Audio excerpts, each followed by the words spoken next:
नमस्कार, अजय चतुर्वेदी। आज मैं कुछ काशी की बात करता हूं।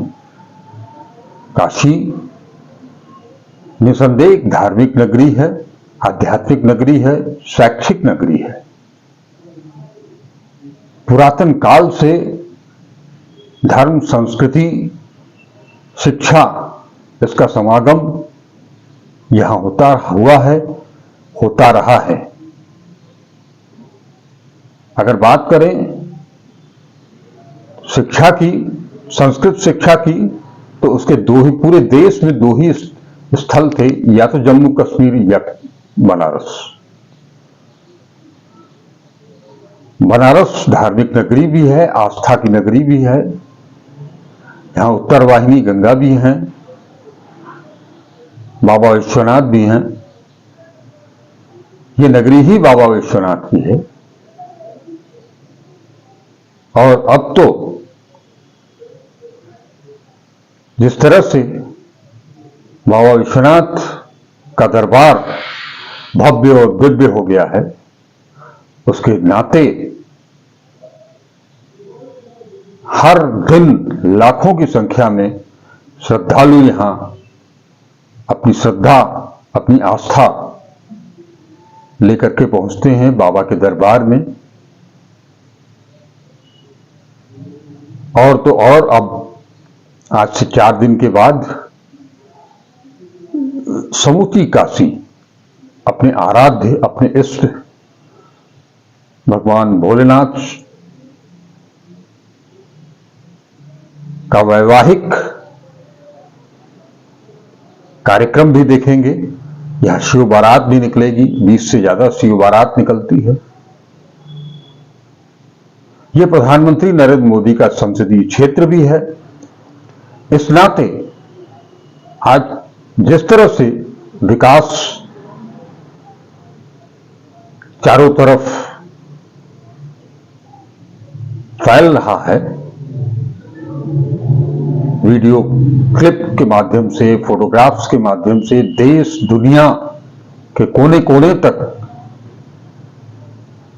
विकास के काशी मॉडल को प्रस्तुत किया गया, दिखाया जा रहा है।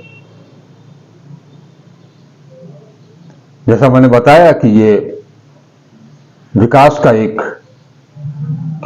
की प्रयोगशाला बन चुकी है। चाहे वो स्वच्छता का मामला हो, चाहे इंफ्रास्ट्रक्चर का मामला हो, डेवलपमेंट का मामला हो, हर दृष्टि से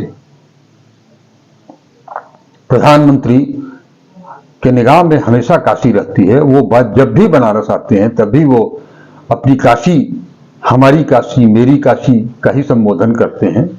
आपको याद होगा कि जब उन्होंने राष्ट्रव्यापी स्वच्छता अभियान की शुरुआत की थी, तो उसकी शुरुआत बनारस से ही की थी। यही उन्होंने खुद फावड़े चलाए थे, हाथ में झाड़ू भी उठाया था। लेकिन कभी कभी मन बहुत दुखी होता है इस नाते कि प्रधानमंत्री की जो सोच है, जो वो बनारस को जो कुछ वो देना चाहते हैं, बनारस के विकास के लिए जो कुछ करना चाहते हैं, वो हमें 100% दिखाई क्यों नहीं देता है। आज से 4 दिन के बाद इस भोले की नगरी में महाशिवरात्रि का पर्व मनाया जाएगा। और आलम यह है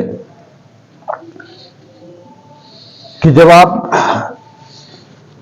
गंगा स्नान करके बाबा विश्वनाथ की ड्योढ़ी तक पहुंचने की कोशिश करते हैं, तो दशाश्वमेध घाट से, राजेंद्र प्रसाद घाट से जब आप चलते हैं, तो सबसे पहला रास्ता जो मुड़ता है जर्सी पुल पर, और उसके अंदर जैसे ही आप प्रवेश करते हैं तो वो उस गली का नाम विश्वनाथ गली है। इस गली में साक्षी विनायक भी हैं। वहां से होते हुए जब हम सबसे करीब पहुंचते हैं बाबा विश्वनाथ के, तो एक धार्मिक मान्यता भी है जिसके तहत किसी भी देव की पूजा करने के पहले सर्वप्रथम प्रथमेश की पूजा की जाती है, गणेश की पूजा की जाती है, विनायक की पूजा की जाती है। तो वो गेट नंबर 1 जहां ढूंढेराज गणेश विराजमान है, वहीं से वो प्रवेश मिलता है बाबा विश्वनाथ के दरबार तक जाने का। लेकिन इस पूरी गली के लोग, विश्वनाथ गली के लोग बड़े परेशान हैं, बड़े संकट में हैं। संकट है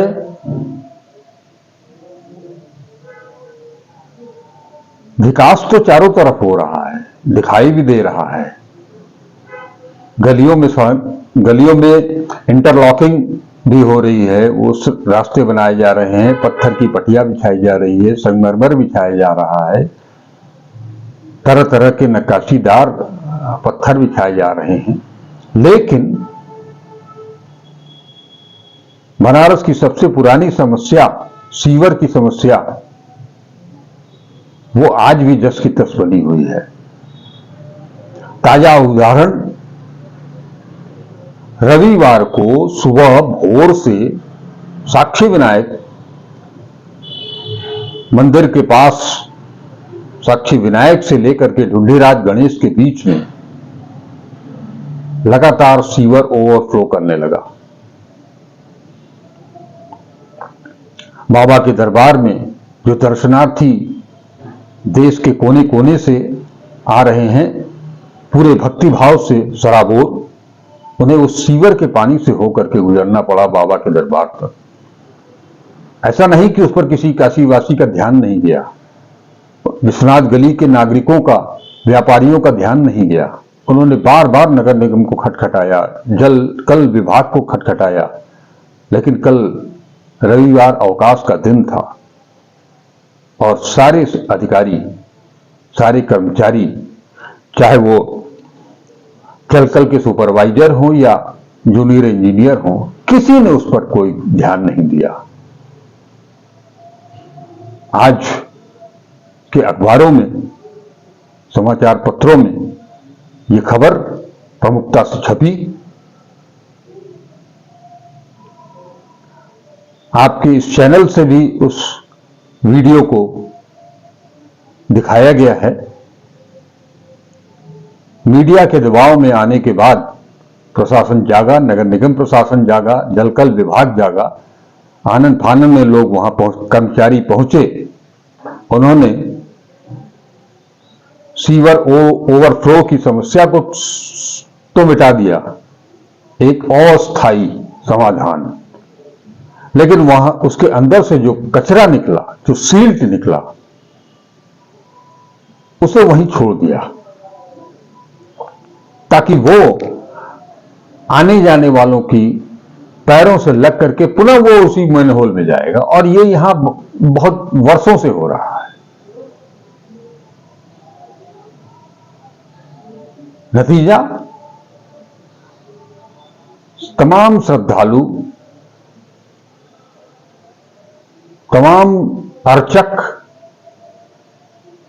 तमाम नागरिक उसी मैनहोल से निकाले हुए सील्ट से बचते बचाते किसी तरह से बाबा के दरबार तक पहुंच रहे हैं। आप वीडियो में स्पष्ट तौर पर देख सकते हैं कि किस तरह से सीवर ओवरफ्लो कर रहा है और कहां। एक तो आप अगर कभी काशी आए होंगे, उन गलियों में गए होंगे, तो आप देखे होंगे कि गलियां कितनी सकरी हैं, उनमें आने जाने का रास्ता बड़ा तकलीफ देह है। और उसी के बीच में एक तरफ आधे रास्ते में सील्ड पड़ी हुई है। ये क्या दिखाना चाहते हैं? आप क्यों प्रधानमंत्री के संसदीय क्षेत्र को बदनाम करना चाहते हैं? ये समझ में नहीं आता है। इस बात को लेकर के तकलीफ होती है। मैं अपने चैनल के माध्यम से यहां के प्रशासनिक अधिकारियों को, यहां के जनप्रतिनिधियों को से अपील करता हूं कि कृपया इस तरह की चीजें करके प्रधानमंत्री की जो सोच है उस पर धब्बा लगाने की कोशिश न करें। काशी को काशी की मान्यता दें, काशी को काशी रहने दें। कम से कम जिस प्रधानमंत्री ने राष्ट्रीय पैमाने पर स्वच्छता का अभियान शुरू किया, इसी काशी से उस काशी को स्वच्छ रखें।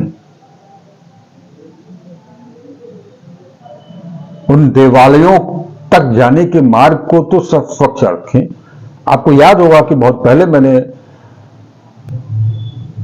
काशी की प्राचीन गली, काशी के प्राचीन बाजार, ठठेरी बाजार से भी, उस गली में भी इसी तरह से सीवर ओवरफ्लो करता हुआ एक वीडियो आप लोगों के लिए शेयर किया था।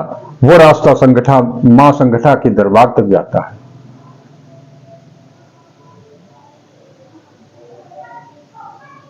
क्या दिखाना चाहते हैं, क्या क्या क्या दर्शाना चाहते हैं?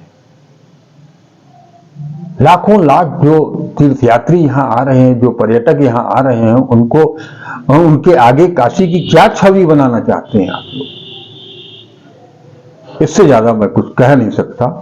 बस इन्हीं शब्दों के साथ आपको वीडियो देखने के लिए छोड़ जाता हूं। अगर आपको अच्छा लगे तो लाइक कीजिएगा, शेयर कीजिएगा, कमेंट कीजिएगा, और इस तरह की जानकारी, इस तरह की सूचनाएं पाने के लिए आप हमारे साथ जुड़े रहिएगा। नमस्कार, अजय चतुर्वेदी।